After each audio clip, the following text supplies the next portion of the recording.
Imagined returning home after a quiet weekend away, only to find the only bridge to your property sealed shut.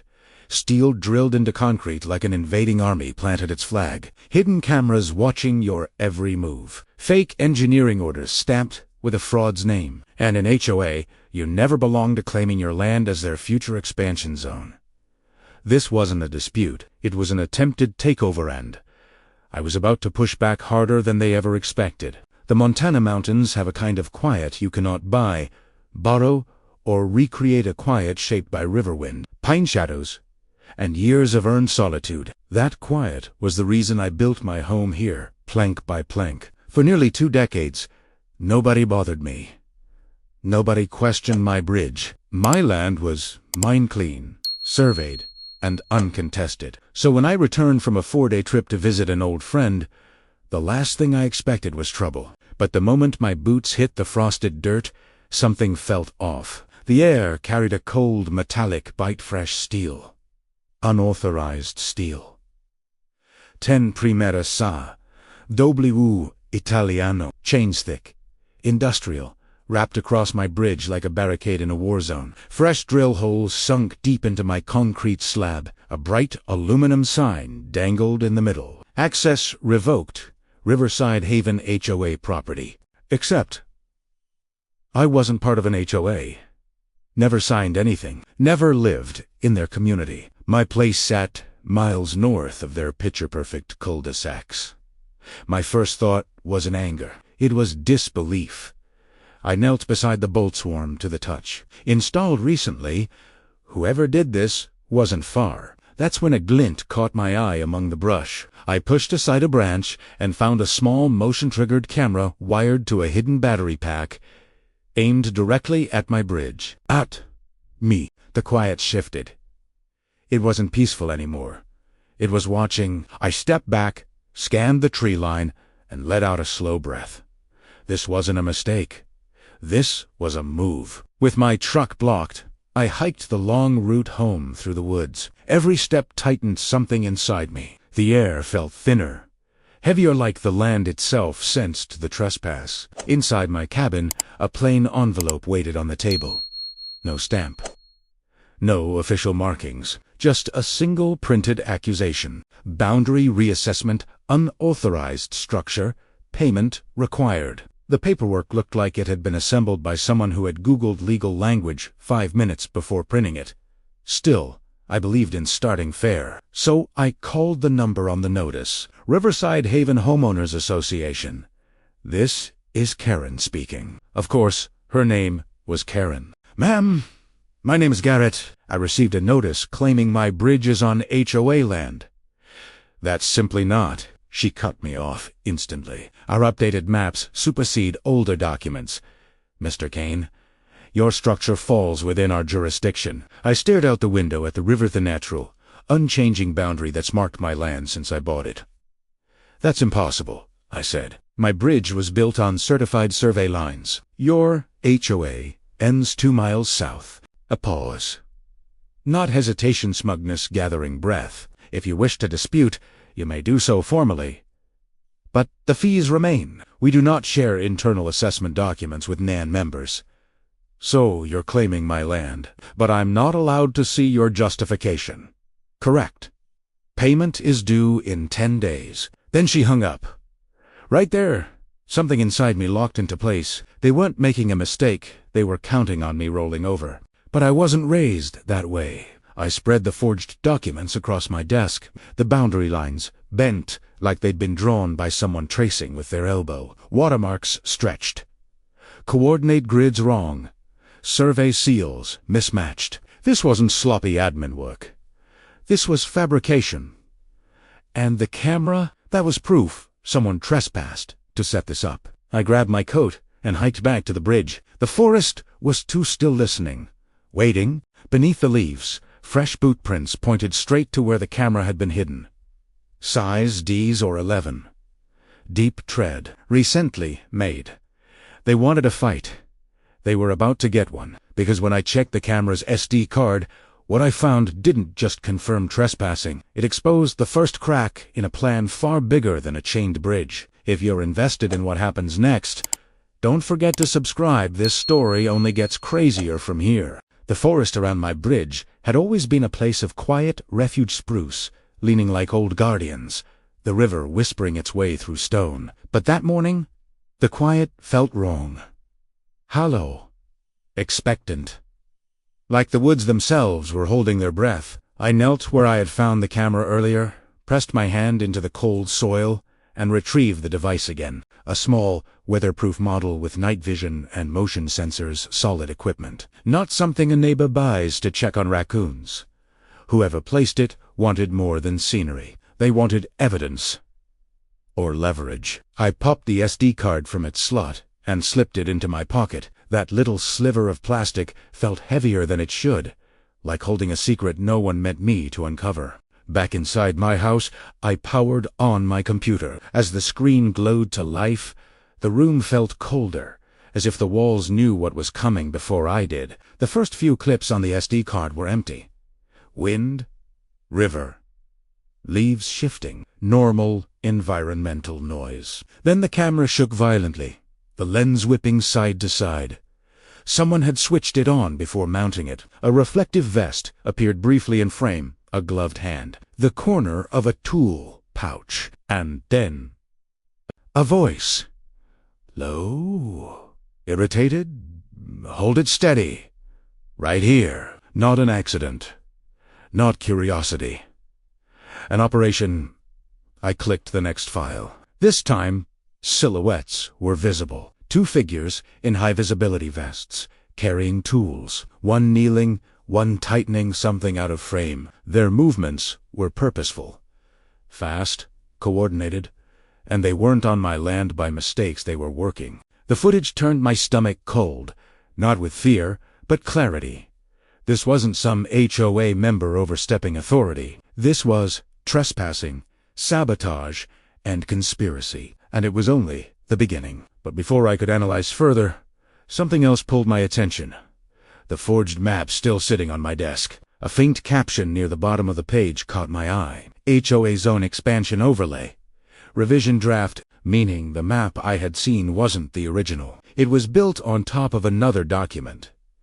Something internal. Something not meant for my eyes. HOA boards love to things, pretending they have power, and saving everything in PDF format, which also means they love leaving digital trails behind them.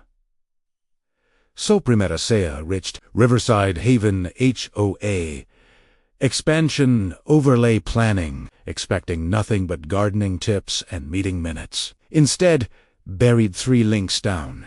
There it was. Riverside Haven Phase 2 Planning Draft Public Cloud Storage. Public unlocked. Uploaded by someone careless or new. I clicked it. The PDF opened with the kind of corporate confidence only committees produce. Stock photos of smiling families, phrases like community integration, corridor, and shared access optimization. The document smelled like someone hired a consultant who charged by the syllable, but the map section, that's where the truth lived. My land appeared on page 11, outlined in pale blue, my river bend clearly marked, and cutting through the middle, a red dashed arrow labeled Preferred Northern Access Route, Pasados. The arrow didn't run beside my bridge. It pointed directly to it. The notes below it read, Private structure currently obstructing proposed ingress point. Recommend boundary claim and jurisdiction adjustment to secure access. Obstruction, jurisdiction adjustment, secure access to them. I wasn't a neighbor. I wasn't even a landowner. I was an obstacle on their future road. My hands tightened on the edge of the desk. My bridge, the one I designed, built, and maintained, was the key to their expansion plan. They didn't want my land. They wanted my infrastructure, something they could never afford to build themselves. And suddenly, everything made sense. The fake boundary maps, the forged engineering notice, the hidden camera, the chains drilled into my concrete. This wasn't incompetence. This was strategy. A hostile acquisition wrapped in HOA stationery. I downloaded the entire file, saved it 3 different ways, and printed the critical pages. 2 maps now sat side by side on my desk, one forged, one leaked. They matched just enough to prove intent, but different enough to prove fraud. "Karen," I muttered, "you just made the worst mistake of your life." Behind the anger, a thought surfaced. If you're enjoying how deep this goes, make sure you subscribe. What's coming next is where the real war begins. With the evidence laid out, I reached for my phone. My lawyer in Missoula picked up on the second ring. "Mitchell," I said, voice steady, "we have a situation," because in the morning I discovered the chains were only the warm-up. What they built overnight across my bridge changed everything. I woke before sunrise the next day with a feeling I've learned to trust a warning. The kind that settles in your bones long before your mind catches up. Outside, the cold had deepened, the air sharp enough to sting the back of my throat. I followed the trail toward the river, each step crunching through frost. But when I reached the clearing and saw my bridge, I stopped dead. They'd escalated. Where chains once hung, now stood a full steel barricade, 4-inch posts, drilled deep into the concrete, cross-braced with galvanized bars, wrapped in industrial chain thick enough to tow. A brand new sign swayed at the center: "Emergency closure. Structural instability detected. Authorized by Engineer L. Briggs. A name I didn't recognize then, but soon would. I set my coffee on a rock and laid my hand on the barricade. It was ice-cold, installed overnight, left to harden in the dark like a threat welded into place. What unsettled me wasn't the metal itself, it was the meaning behind it. This wasn't just trespassing anymore. This wasn't even intimidation. This was isolation. They weren't trying to scare me. They were trying to trap me. I called the sheriff. Deputy Thurman arrived 25 minutes later. A young man with a clean uniform and the kind of optimism life hadn't taken from him yet. He took one look at the barricade and let out a low whistle. "That yours?" he asked. "No," I said, "but everything behind it is." He reviewed my permits, my boundary documents, the engineering approvals for the bridge. After a minute, he nodded. "You did everything by the book." Then cut the chain. He hesitated, and that hesitation told me exactly how deep Karen's lie had gone. "I can't." We received that closure notice too. If this structure fails after I remove the barricade, the liability falls on the department. "You think my bridge is unstable?" "That's not the issue," he said carefully. "The issue is a certified engineer signed the order. A certified engineer whose license I would later learn had been revoked for falsifying soil reports. But right now, the deputy only saw a stamped letter. He wasn't the enemy. He was a man being weaponized by bad paperwork. File for an injunction. Essayez softly. That's your best path." He drove off, leaving the barricade gleaming in the cold dawn like a taunt. I didn't turn back toward home. Not directly. I took the long route, the steep game trail winding up behind my property. Frost slicked the rocks. Pine needles hid loose stones beneath them. Halfway up, my boot slipped. My knee hit a jagged outcrop so hard, my vision flashed white. I swore, loudly enough that the river probably heard it. By the time I reached my porch, my knee throbbed like a drumbeat. That injury would end up documented in my medical file, physical proof of the danger their illegal barricade imposed. Inside, I sat carefully, breathing through the pain. Then I grabbed my truck keys, hobbled back down the far trail, and drove into town. The clinic documented everything. Contusion, swelling, mobility restriction. I requested evidence never hurts, especially when you're preparing for war. Afterward, I called Mitchell. He listened silently as I described the barricade, the fake engineer, the injury. But when I mentioned the HOA's leaked expansion map marking my bridge as their preferred access point, his tone changed. "Send everything," he said, "and Garrett, don't speak to them. Not a word. From here on, we move first." That afternoon, I drove straight to the surveying office in Bogus. They scheduled a full boundary scan, precision, legally admissible, appointment set for 2 days later. When I got home, knee throbbing, I laid everything out on my desk: medical forms, forged maps, photos of the barricade, that first envelope, and the SD card. I slid the card into my computer and waited. Most clips were nothing wide. Water, empty frames, but then came to that mattered. To fears, wild camera movement, a reflective vest, a gloved hand, and a voice. Hold it steady right here. Te second. Two silhouettes in the early morning dark tightening bolts, adjusting chains, assembling the barricade I now stood trapped behind. Not rumor. Not speculation. Not paranoia. Proof. I leaned back in my chair, hands steepled, watching the grainy footage play again. This wasn't an HOA acting out of caution. This was coordinated sabotage. If you've been following the story so far, hit subscribe because what comes next is where the HOA finally crosses a line they can't walk back from. 2 days later, the surveyors arrived, but before they finished their work, a new complaint from the state landed in my mailbox, and this one accused my bridge of harming the river itself, and that accusation lit the next fuse of this war. 2 days passed without a single HOA letter or surprise visitor. Under normal circumstances, that sort of quiet might feel peaceful. Out here, silence is a friend. But silence from people like Karen. That's strategy. That's the moment the snake coils before it strikes. On the morning the survey team was scheduled to arrive, I opened my mailbox and froze. A new envelope, not HOA brandy. This time, it bore the seal of the Montana Department of Environmental Quality. That meant trouble. I tore it open on the porch, coffee steaming in the cold as I read. A complaint has been filed, alleging that the support structure of your bridge may impede seasonal aquatic migration. An inspection team will visit the site within 10 business days. Translation: they were accusing me of blocking fish. I stared at the letter, stunned. My bridge, designed with a hydrologist, built to preserve current flow, and inspected by county engineers, was now a threat to wildlife. That accusation wasn't just weak.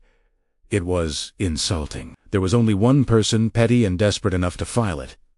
Karen. But if they wanted to weaponize environmental law against me, they were about to pick a fight with the wrong field. I dialed a number I hadn't used in years. Montana State University. Aquatic Biology Department. The receptionist answered. "Is Professor Claire Mendoza available?" I asked. A pause. Then her familiar voice came on the line. "Garrett, haven't heard from you in ages. What's going on?" I explained everything: the fake boundary map, the barricade, the injury, and now this absurd accusation about fish migration. Claire didn't even try to hide her disbelief. "That's impossible," she said. "Your bridge actually helps fish. Who filed the complaint?" "Anonymous," I replied. She snorted. "Anonymous HOA president. More like..." Then her tone sharpened. "Send me the coordinates. I'll come out myself." "You sure?" I asked. "Garrett, someone is using bad science to push you off your land. That's my field. I'm not letting them get away with it." 2 mornings later, she arrived with 2 grad students, all dressed in waders and carrying enough scientific gear to survey half the river. Underwater cameras, sonar rigs, sediment kits. Temperature probes. Her team looked like they were prepping for a nature documentary. We hiked down to the water together. My knee still ached. But the moment Claire got under the bridge, she immediately started muttering to herself. After several minutes of taking readings, she looked up at me with an expression somewhere between amusement and outrage. "They claimed you're blocking migration." "That's the story," I said. She shook her head. "Garrett, your bridge creates microhabitats, arrest zones, juveniles, used during seasonal movement. The shade lowers water temperature, which is critical. Removing this bridge would actually hurt the river. So the complaint is nonsense." "Not nonsense," she corrected. "A weapon. And poorly made at that." While she and the students continued documenting, one of the grad researchers walked up, pale-faced. "You need to see something," he said. He led us roughly 50 yards downstream onto the HOAS side of the river. And that's when I saw it. Fresh stumps, clean cuts, trees removed inches from the waterline. "What am I looking at?" I asked. though I already knew. The student pointed with his measuring rod. Somebody's been clearing riparian vegetation. That's illegal. Removing these trees increases sediment flow, destabilizes the bank, and destroys wildlife refuge zones. Claire documented everything: GPS coordinates, soil disturbance, erosion markers, stump core samples. The HOA had accused my bridge of harming wildlife, while they themselves were slicing away protected vegetation for a better view of the river. The hypocrisy was staggering. Before leaving, Claire handed me a preliminary summary. No obstruction, bridge beneficial to aquatic life. Evidence of ecological damage found on opposite bank by adjacent property owners. I stared down at her notes, feeling something shift inside me. Anger, yes. Vindication, absolutely. But more than that, this was leverage real livera. Claire, I said softly, you just handed me dynamite. She smiled. No, I handed you facts. Use? Them. As their truck rolled away and the river settled back into its familiar whisper, I felt the tide turning. The HOA wanted to bring science into this battle. They forgot one thing. Science doesn't lie. But their paperwork did. If this story is gripping you, make sure to subscribe, because what happens next is where the HOA goes from sneaky to outright criminal. Because the very next morning, before sunrise, my trail cameras caught movement at the bridge. 2 men in reflective vests, tightening bolts that were never supposed to be touched. And they weren't strangers. They were hired. 3 days passed after Claire's environmental report, and not a single HOA notice or accusation showed up in my mailbox. Normally, that would have been a relief. After everything they'd tried, silence should have felt like peace. But this silence didn't feel peaceful. It felt loaded. So, instead of relaxing, I prepared. I installed 2 new trail cameras, military-grade infrared models with redundant SD backups. One watched the path leading to the bridge. The other eye, buried deep across the river, angled toward the access gap between the public buffer and my property line. If they tried anything again, I wasn't just going to see it. I was going to record it. And then, on the 4th morning, well before sunrise, I woke with that same familiar pressure in the air. A tension you can't explain, only feel. I threw on my coat, stepped outside into the cold pre-dawn darkness, and listened. Nothing. Thin. Metal on metal. Controlled. Precise. The sound of tools being used quietly. Not clumsily. I moved toward the river, keeping low, boots silent on the frost. As the tree line opened, I saw them. 2 men, reflective vests. Tools in hand. One crouched by my bridge railing, tightening bolts that were never loose. The other had a cordless drill pressed against the guardrail mount. And parked behind them like the punchline to a joke was a white van with freshly printed letters on the side. Riverside Haven Maintenance Division. A division that didn't exist. I didn't shout. I simply pulled out my phone, hit record, and stepped into view like a man who already held the winning hand. Morning, gentlemen, boat Frusa. The man with the drill jerked upright so fast he nearly dropped it. The other kept his wrench raised mid-turn, as though time had paused just for him. We were contracted by the HOA. The taller one stammered. They instructed us to begin structural removal. I stepped closer. This, I said, tapping the railing, is my bridge on my land. And what you're doing is felony property damage. The shorter man swallowed hard. We have authorization. From Wu. He reached into his vest and produced a wrinkled piece of paper. A memo, signed by President K. Brooks. No stamp, no legal formatting, not even correct spacing. It might as well have been printed on a diner napkin. I kept filming. You boys realize this could put you in prison, right? The taller one cracked first. His shoulders sagged, the bravado draining out of him like water through a sieve. Look, we're just doing what she told us. Some then slowly held up his phone toward me, and that's when the entire situation detonated. Message thread, Cotton Bayo. The texts were unmistakable. Is it done yet? Make sure you remove the main support bolts so it fails completely. Cash is in the usual spot. Do it before sunrise. If the sheriff shows, say it's HOA property, stick to that story." I didn't need to say a word. The camera caught everything. I called the sheriff's office. When the deputies arrived, the two workers didn't resist. They didn't argue. They handed over their tools, the bogus memo, and the phone filled with incriminating instructions. Deputy Thurman looked at the messages and let out a slow, tight exhale. "Garrett, this just moved into a whole different category." "No," I said calmly. "This is exactly the category they've been in since the chains appeared."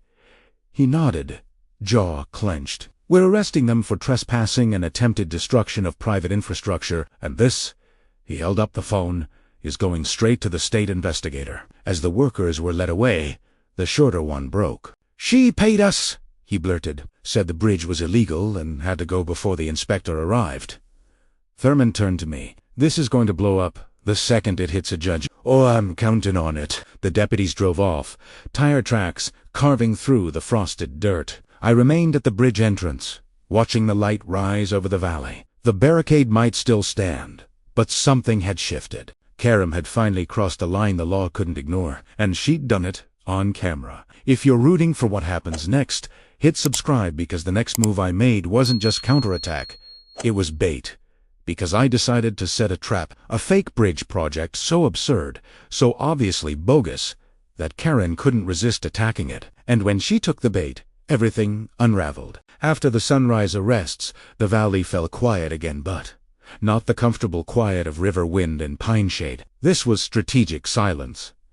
Karen had been cornered, embarrassed, exposed, and people like her don't retreat gracefully. They scramblen they. Las out. They double down until the hole they dig swallows them whole. So instead of waiting for her next attack, I decided to give her a lure she wouldn't be able to resist. A fake bridge, not a real structure. Not even remotely functional, just convincing enough for an HOA running on arrogance instead of reason. I called two old contractor buddiesmen who appreciated a joke and despised bureaucratic nonsense as much as I did. "You want us to build what?" One laughed. "Not build," I corrected. "Assemble. Think of it as performance art." 6 hours later, we had created the most ridiculous bridge project Montana had ever seen. Hollow PVC pipes for supports, leftover 2x4, south for planking, plastic barrels for buoyancy, spray paint to make it look official, and fluorescent orange tape wrapped everywhere because Karen loved thinking everything was a violation. We placed it across a narrow section of public buffer land, not my land. Not theirs, just close enough for her to see and immediately lose her mind. To complete the masterpiece, we added a sign. Proposed access project permit pending, Montana Civil Route Division. Permit number, RNOFK. If you get the joke, you get it. My contractor buddies couldn't stop laughing. "She'd bite this in under 48 hours, one said. "She'll bite it before breakfast," I replied. I was wrong. She bit it in 16. The next morning at 9:12 a.m., the sheriff's deputies knocked on my door, already looking tired. "Mr. Kane," one said, "the HOA filed a complaint. They claim you're constructing a second unauthorized bridge." I put on my most innocent expression. "A second bridge? Where?" They exchanged glances. "The structure downstream." "Oh," I said. "You mean the exhibit?" "To what?" "The art exhibit. A commentary on perceived jurisdictional overreach in rural communities." The older deputy coughed to hide a laugh. "So it's not a bridge?" "It's as real as their land claims." After a quick inspection, the deputies shook their heads. Nothing illegal. Nothing dangerous. A perfect trap sprung cleanly.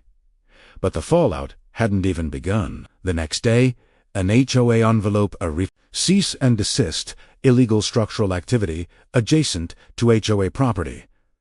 I sent it straight to my lawyer, Mitchell. He read it once and nearly fell out of his chair, laughing. "We'll respond professionally," he said, "and thoroughly."